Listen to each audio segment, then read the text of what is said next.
Hello and welcome to 3.0 TV. I am Rashaka Thakur. India's cautious stance on cryptocurrencies has put a new kind of business model at risk. Well, Jetking Infotrain, an ID trading company that wanted to become the country's first listed firm with a major crypto treasury, has been stopped by the Bombay Stock Exchange from listing its shares after it raised money to invest in virtual digital assets. Now, Jetking had secured in-principle approval from BSE on May 9, 2025 to issue shares through a preferential allotment.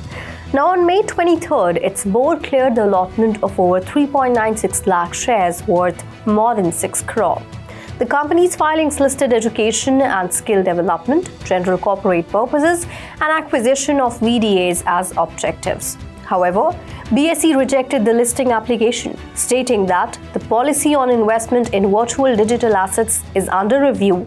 Until a final review emerges, we would not be able to process the applications of this nature. World Liberty Financial, the President Donald Trump affiliated decentralized finance project, has burned 7.89 million WLFI tokens worth approximately $1.43 million, following a $1.06 million buyback across different chains. Now, on-chain data gathered by LookOnChain shows the project collected 4.91 million WLFI and a $1.06 million in fees and liquidity earnings from its DeFi activities, and spent $1.06 million to repurchase 6.04 million WLFI on the open market.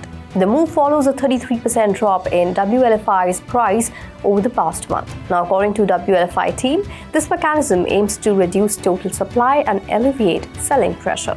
The US SEC is preparing for a key week in October as 6 applications for spot XRP ETFs move towards decision deadlines. The rulings expected between October 18 and October 25 could determine whether XRP becomes the third cryptocurrency after Bitcoin and Ethereum to gain access to US-listed spot ETFs.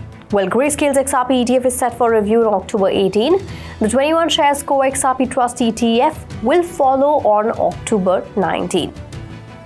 Now, the agency will then consider Bitwise's XRP ETF on October 22nd, with rulings on Canary Capital and CoinShares proposals expected October 23rd.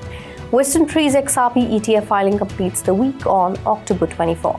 Tether, the company behind the world's largest stablecoin, is preparing for a fundraising round, and SoftBank Group and ARK Investment Management are looking to join, but the commitments have not yet been made.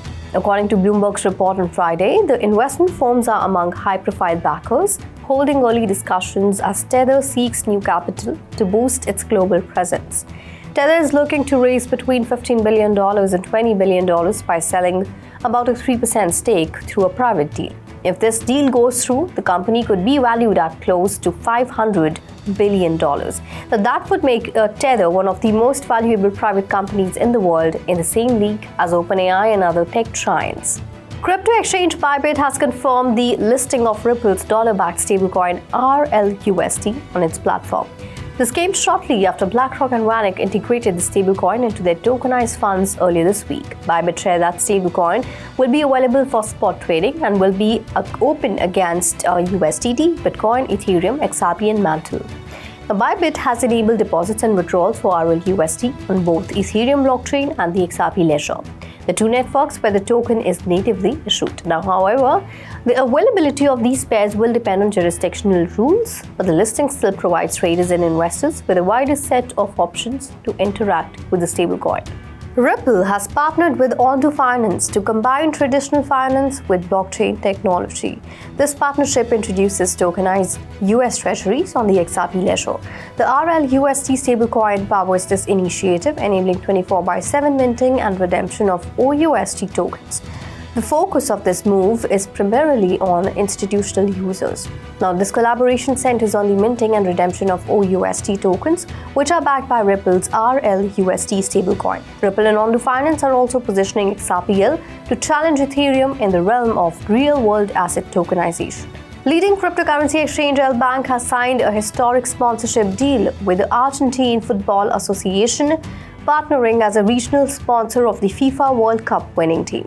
Following this agreement, the platform celebrated it by launching the $100 million bonus pro program to reward users and also strengthen its brand place. Now, this is a major milestone for LBank in the global sports marketing arena, leveraging the massive global exposure of football ahead of the hosting of 2026 FIFA World Cup in the US, Canada, and Mexico.